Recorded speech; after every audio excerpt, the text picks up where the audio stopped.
La nouvelle est tombée. Adama Bictogo, écoutez ça. Bao. Adama Bictogo est enlevé. Pourquoi? Parce qu'il avait des ambitions présidentielles. Mais toi, Draman, toi, tu es qui pour préparer des projets? Mais toi, tu as nourri d'être président là. C'est la manière que les deux sont nourris d'être président. Mais pourquoi toi, quand quelqu'un veut se prononcer pour dire les présidents, il veut être président, toi, tu viens et puis tu l'enlèves. Lui, au moins, a la chance. Mais si on voulait la guerre, c'est être un peu flagrant. C'est pourquoi on l'a enlevé. Mais à Manougon, donc je te disant, toi Draman, quand les gens ont des ambitions présidentielles, tu fais tout pour les mettre des bâtons dans les roues. Soit tu ne l'enlèves pas, tu les agouais. Lui au moins il est enlevé. Parce que si on voulait le agouet, bon ceux qui sont moulés savent agouet veut dire quoi. Si on voulait le diable, on voulait le douf, ça serait être flagrant. Donc c'est pourquoi ils ont envoyé des gens pour aller l'enlever. C'est pas une arrestation, ils l'ont enlevé. Lui au moins il a la chance. Bon, pour l'instant, il a la chance. Sinon, Ama Bakayoko, il n'a pas eu la chance. Ama Lougon, il n'a pas eu la chance. Parce qu'ils ont eu nourri des projets de vouloir suicider à Ouattara. Toi, tu es de ces cailloux, quoi. Ou bien tu es fait de la côte vers un petit royaume, c'est pour ça que tu as créé un poste de vice-président pour mettre photocopie. Une fausse photocopie qui n'est même pas proche de l'original. Lui, tu as imposé aux Ivoiriens. Tout ça par la faute de nos politiciens. Nos politiciens qui ne sont pas courageux. Qui n'ont pas été courageux, qui ne sont pas courageux, c'est pourquoi actuellement tenté de marginaliser le peuple du Côte d'Ivoire. Donc nous, qu'est-ce qu'on fait? On va assister à ça, mais comme ça, nous aussi. On peut pas, on va laisser en marche, mais au moins, n'empêche qu'on puisse dénoncer parce que c'est sans scrupule. Comment arrêter quelqu'un? Sur quelle base? Pour dire qu'il a détenu là au Sénat. Adama Bictogo n'est pas 1,5 milliard de francs CFA prêt. Il est multimilliardaire. Mais pourquoi on l'arrête? C'est parce que il a osé dire sur l'antenne que lui c'est un homme de mission. Que lui peut suicider à Ouattara, c'est que Draman n'aime pas. C'est ça le vrai point. Sinon, si son DAF a détenu un demi-milliard, il peut rembourser. Mais les gens, non, c'est pas ça. Parce que pourquoi mais lui il dit qu'il va remplacer Pharaon? Pourquoi il veut remplacer Pharaon? C'est ça le vrai point. Mais ça sert de leçon pour ceux qui sont parmi vous là-bas. Là. Ceux qui sont avec vous, puis ils suivent bêtement. Il y a plusieurs exemples. Mais ils font comme s'ils sont aveugles parce qu'ils ne savent pas s'ils ne peuvent pas s'évader ou ne peuvent pas fuir. Ils vont rester là, dormir, puis on va venir les prendre. C'est ça qu'ils attendent. Jusqu'à aujourd'hui, Adama. Non, aujourd'hui même, c'est rigolo. Jusqu'à Adama Bictogo demande conseil à Chris Yapi. Comment il va faire pour les feinter? Tu demandes conseil à Chris Yapi aujourd'hui, Bictogo. Toi qui étais préoccupé à chasser les gens sur les tabourets. Tabourets que tu n'as pas fabriqué. Tabourets que tu n'as pas créé. Tabourets même que tu ne sais pas où c'est quitté. Tu es là, tu as défendu ça. Lui qui n'a pas RHDP, il libère le tabouret. Lui qui n'a pas RHDP, il baille le tabouret. Si tu es 6 ans de RHDP, aujourd'hui, oui, ton remerciement. Ils t'ont saturé comme un malpropre. Et puis, comment on te fait hein? En foutaise même, on envoie en cagoulé. C'est pour dire que tu as créé un briquet, on envoie en cagoulé, on t'enlève. On ne te notifie même pas ton arrestation, on t'enlève. T'as vu, non? Ça, on appelle ça sans scrupule. On te prend, on t'a même pas considéré même, on veut, on t'enlève. Comme un vulgaire personnel, comme un Ziggy. Un gars qui fut Espagne. Président de RHDP directoire. Toi, on te prend pour son on t'enlève, on prend ta bouche, on met sur ta tête, pour on s'en aide, toi. On te prend en foutaise même. C'est ta récompense. Voilà, peut-être tu t'es joué les rabatteurs du RHDP. Eux, ils n'aiment pas ça. Ils n'aiment pas les gens qui s'abaissent, ils n'aiment pas ça. Mais à demander, ça vient vers toi. Faut pas être malin. Mais ça vient vers toi. Voilà, toi, ça vient vers toi. Et ça va venir vers vous. Parce qu'eux veulent asseoir leur dynastie. Donc, tous ceux qui gênent photocopie, la fausse photocopie, là, Gawa qui boit Kapalo, là, tous ceux qui sont gênés, là, ils vont tout faire pour les balayer. Bekele Mambe, toi-même, tu es dedans aussi. Pas pour dire que tu es échappé. Voilà, toi, c'est calque, on t'a calqué. Mais bientôt, toi, ils vont t'enlever. Tout ça pourquoi? Parce que on n'est pas courageux. On n'est pas courageux. Et nous sommes dans les toiles d'arrêt, ils vont venir un peu. Ils vont nous happer, ils vont nous choper. Tout ça parce qu'ils veulent asseoir leur dynastie. C'est ça qui est la question. Là, par là, ils ne seront plus au commandant suprême de la gendarmerie, ils seront ministres de la défense, ou même attachés de la défense. Tout ça, non, c'est ça, là. Vous voyez à quoi ils veulent aller au parti unique. Alors, ils veulent créer un parti unique, c'est ça qui est la question. Et nous, on voit ça venir. Depuis longtemps, on a vu ça venir. Vous voyez le RDR face à l'enlèvement Adama Bictogo. Vous voyez comment ce pouvoir se comporte. Puis son cas est encore plus grave. Il risque de se retrouver comme Maduro, enchaîné. Pourquoi? Parce que, que se passe-t-il? Le monsieur, il était chargé de la confection des documents. C'est un homme très proche du pouvoir ivoirien, du président de la République ivoirienne. Et on se rend compte que il y a 120 000, je ne sais pas si vous vous rendez compte, on ne parle pas de 500 ou 1000 ou bien, bon, voilà, même 1000 déjà c'est beaucoup. C'est 120 000, c'est la population d'une ville moyenne de Côte d'Ivoire. Maintenant imaginez-vous, 120 000 personnes à qui vous vendez des passeports. Est-ce que vous n'êtes pas sûr que parmi ceux-là il y a des terroristes? Vous n'êtes pas sûr qu'il y a des terroristes? Il y a des brigands, des gangsters qui veulent se donner une nouvelle virginité?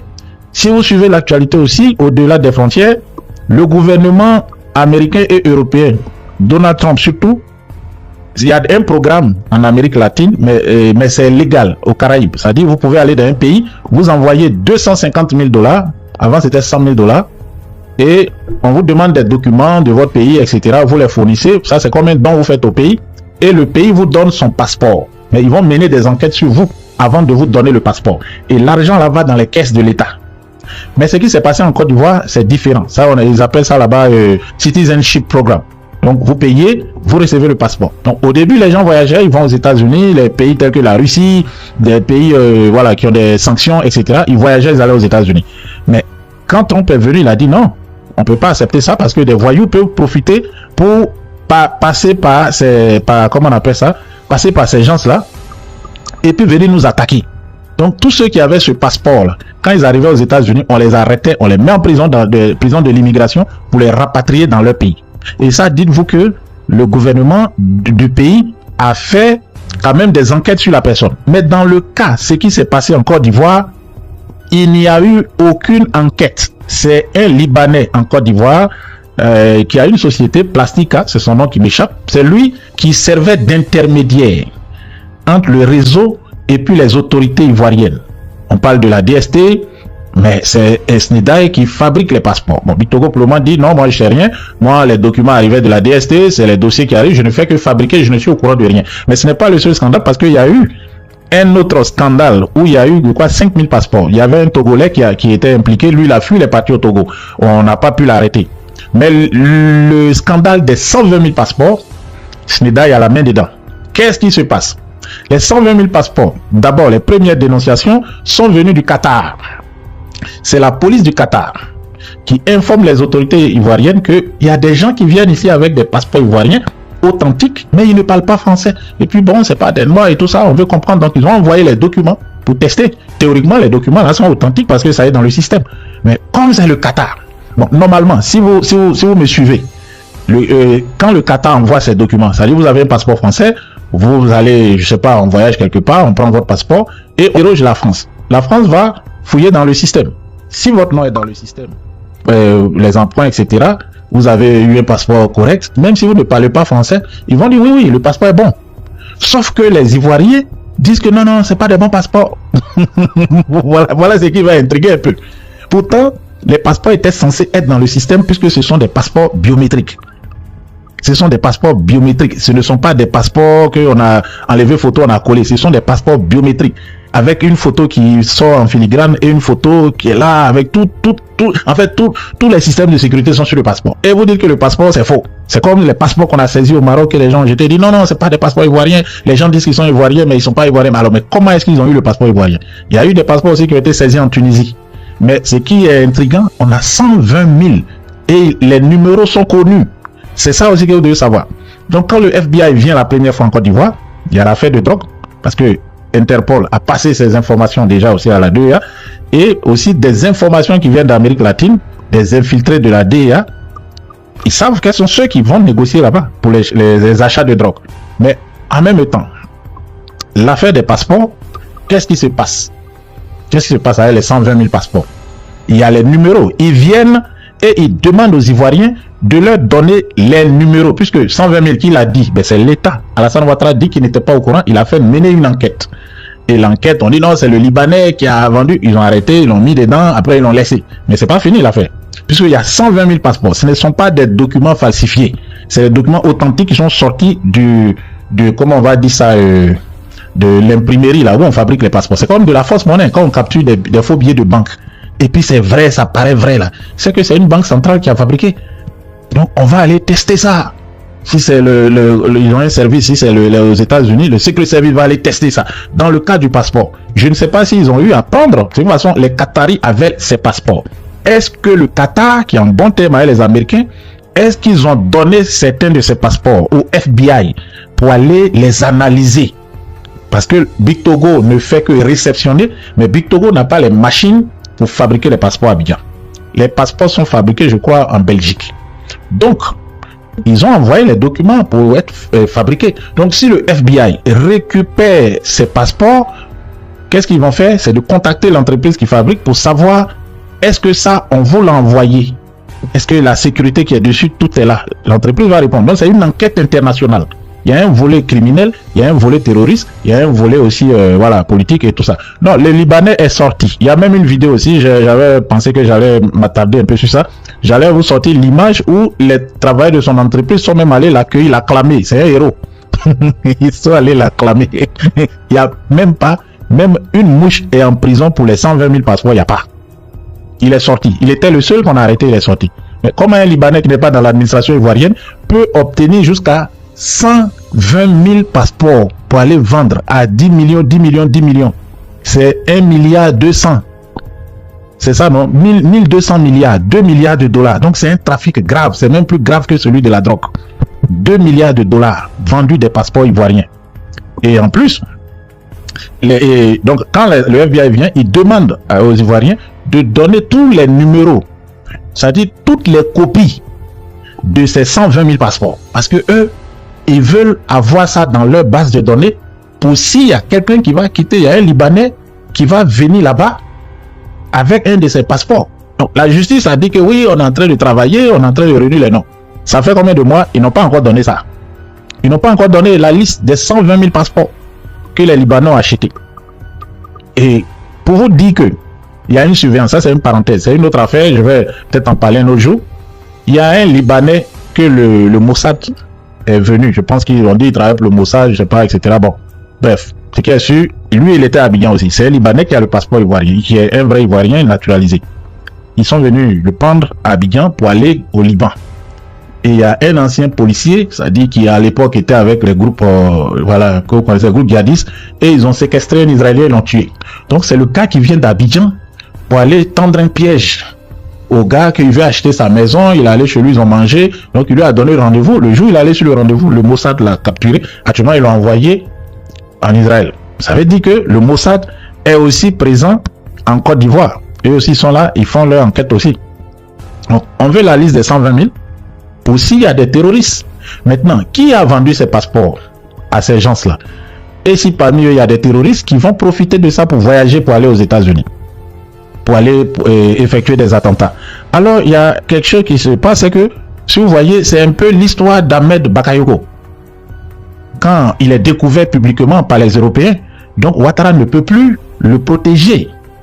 Mais en même temps, il y avait l'autre groupe qui a dit, bon, on va le sacrifier. Donc, ils ont sorti son nom pour ne pas que, si l'affaire sort, ça va éclabousser tout le monde. Donc, on a sorti son nom. C'est la même chose en même temps aujourd'hui pour M. Bitogo. Parce que l'affaire des passeports, la visite du FBI, etc., à Abidjan, ça coïncide avec sa mise à mort politique. Ça veut dire qu'il a sûrement quelque chose à voir. Puisque c'est lui qui s'occupait de la fabrication des passeports. Même c'est pas lui personnellement, mais c'est son entreprise. Alors, quand l'affaire des passeports va éclater, il sera touché. Il sera touché. Il a fait beaucoup d'argent. En tout cas, le réseau a fait beaucoup d'argent. Je ne sais pas qui est le chef du réseau, mais un réseau aussi important, on parle de 1000 milliards de francs CFA juste pour le passeport. Ça ne peut pas être M. Bitogo seul. Il ne peut pas vendre les documents ivoiriens pour empocher 1000 milliards, 2 milliards de dollars. Non, je ne pense pas. Bon, le Libanais a eu sa part, normalement. Il faisait, voilà, il faisait ses marchés, il avait une partie, il donnait le reste. Mais qui est vraiment le chef de ce réseau? Qui est vraiment le chef du réseau qui a, je peux dire, été à l'origine même, c'est-à-dire de donner le OK, que oui, on peut y aller, on va vendre. Et c'est pas 1000, c'est pas 500, c'est 120 000. Donc, est-ce que Ouattara même n'était pas au courant? S'il ne l'était pas, c'est grave. C'est très grave. Ça veut dire que on est dans un pays où le président même ne sait rien de ce qui se passe et la sécurité des citoyens est mise en danger. Parce qu'ils ont dit c'est le Libanais. Le Libanais n'est pas ivoirien. Bon, il est naturalisé ivoirien, mais il ne travaille pas dans l'administration. Est-ce que le Libanais peut s'entendre avec quelqu'un de la DST pour faire fabriquer jusqu'à 120 000 passeports authentiques, biométriques, qui sont vendus là-bas comme des petits pains au Moyen-Orient. Ce n'est pas possible. C'est pas possible. Donc ça, c'est un réseau qui est sorti de haut lieu. Mais le problème, c'est qu'il faut sacrifier quelqu'un. Bictogo, comme c'est lui qui avait le marché, c'est lui qui va payer pour ça. Ajouter à l'argent encore qu'il n'a pas versé. Il n'a pas fait leur guet. Donc peut-être que même dans les 1000 milliards là aussi, il n'a pas forcément fait un gros guet à ceux qui devaient avoir leur part. En réalité, il y a la drogue, il y a le trafic de documents et des choses aussi qu'on ne sait pas, mais parce qu'il n'y a pas d'enquête publique. Il y a deux enquêtes publiques, c'est l'enquête sur le narcotrafic et l'enquête sur le trafic de documents. Il n'y a pas d'enquête, par exemple, sur le trafic d'organes, qui existe. Hein. En Côte d'Ivoire, il y a des réseaux de trafic d'organes.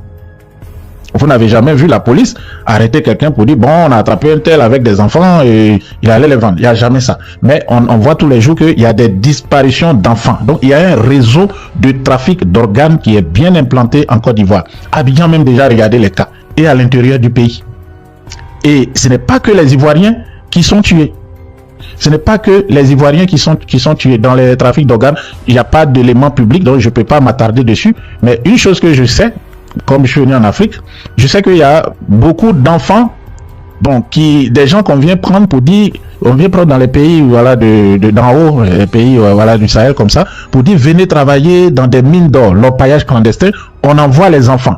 Maintenant, ces enfants-là, leurs parents pensent qu'ils sont en train de chercher l'argent ou de travailler là-bas en Côte d'Ivoire. Mais au fond, non.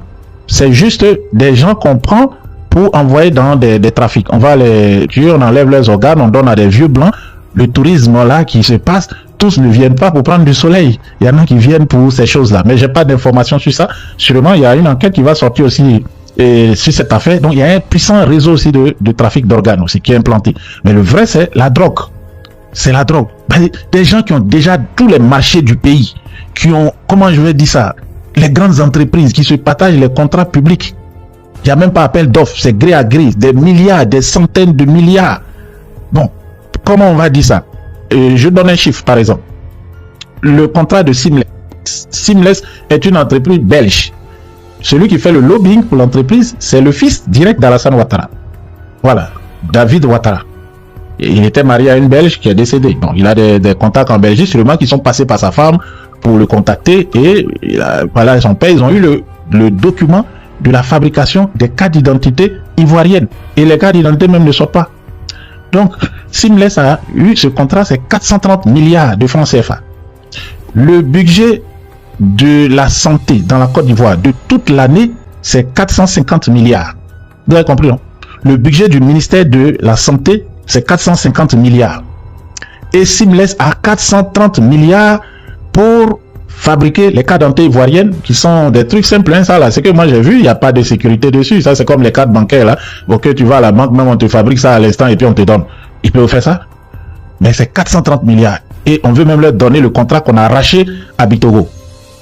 Donc ils ont ça, ces marchés, il y en a qui sont dans l'import, disons l'export d'abord des matières premières, le cacao, je vais en parler demain, celui-là, Adjumani a fait une conférence de presse, tout le cacao sera acheté, mais comment tu vas l'acheter? Est-ce que tu as 1000 milliards ou bien ils vont aller faire un autre deal de drogue pour acheter le cacao paysan? Parce que l'année commence mal. Je pense qu'il va chasser Adjumani du gouvernement. Bon, même si c'est pas lui qui a créé, mais bon, c'est son ministère.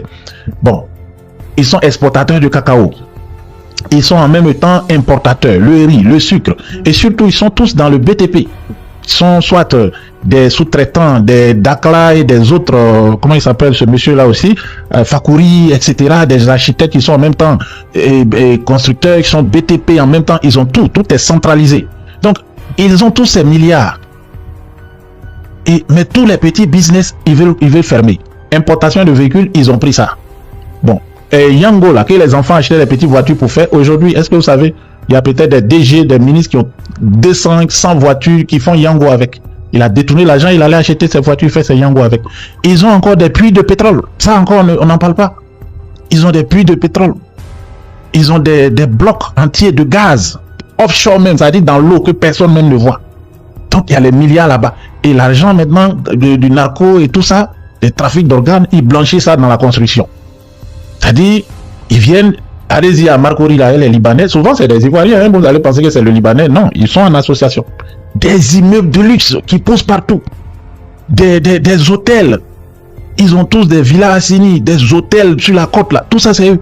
Abidjan, c'est eux. Ils sont pas satisfaits. Ils chassent les pauvres maintenant pour venir construire des immeubles. Les Adjamé village là, c'est pour faire une extension du plateau. Et là, c'est des milliards. Un immeuble là au mètre carré, vous pouvez pas payer.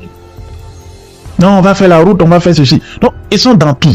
Mais l'argent là ne les suffit pas. Donc, quelqu'un m'avait envoyé, quelqu'un qui travaille pour ce monsieur Bitogo m'avait envoyé, ça c'était en 2020, des photos des immeubles. J'ai compté au moins 10 immeubles qu'il était en train de construire, qui étaient ensemble. Ça dit, ça c'est Schneider qui construisait, Schneider Construction.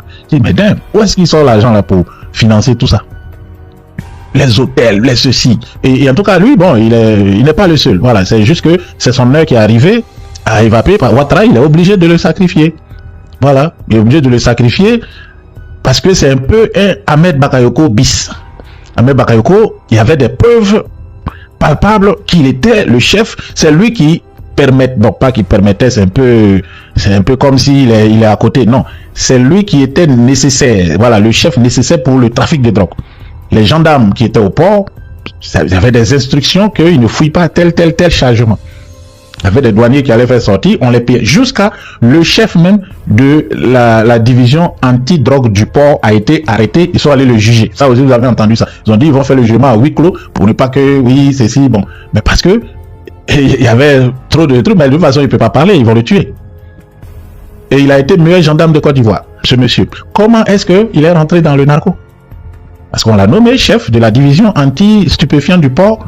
Et on vient lui dire, il faut laisser passer tel chargement, il faut laisser passer tel chargement, faut laisser passer tel bateau, il y a tel conteneur, tu ne touches pas, etc. On lui dit ça. Donc lui dit à ses hommes au port, vous ne touchez pas.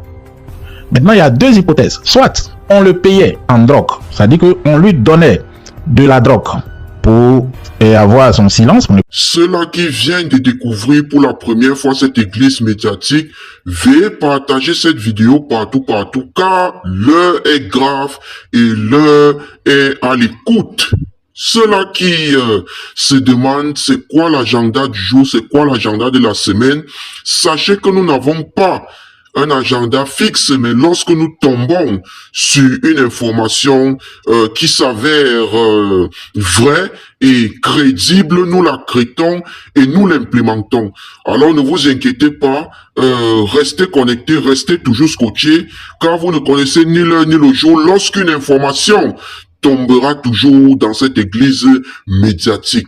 Je crois que vous commencez déjà à vous habituer, mais c'est déjà pour le réveil, parce que vous vous réveillez déjà. Moi, j'appelle ça le réveil spirituel, et ce réveil spirituel vous a vraiment impacté. Donc, restez toujours dans la même énergie, restez toujours connectés, restez toujours vifs et toujours actifs, parce que lorsque nous publions, nous attendons vos réactions, que ce soit avec les likes, que ce soit avec les commentaires. Donc, tenez-vous prêts, serrez, on se dit dans la prochaine, c'est là. Mais avant de couper cette vidéo, tiens à vous rappeler que en Afrique de l'Ouest et dans l'AES en ce moment qui enchante beaucoup les Occidentaux, surtout Manu Lecoq. Vous connaissez que Manu Lecoq, c'est quelqu'un vraiment de très.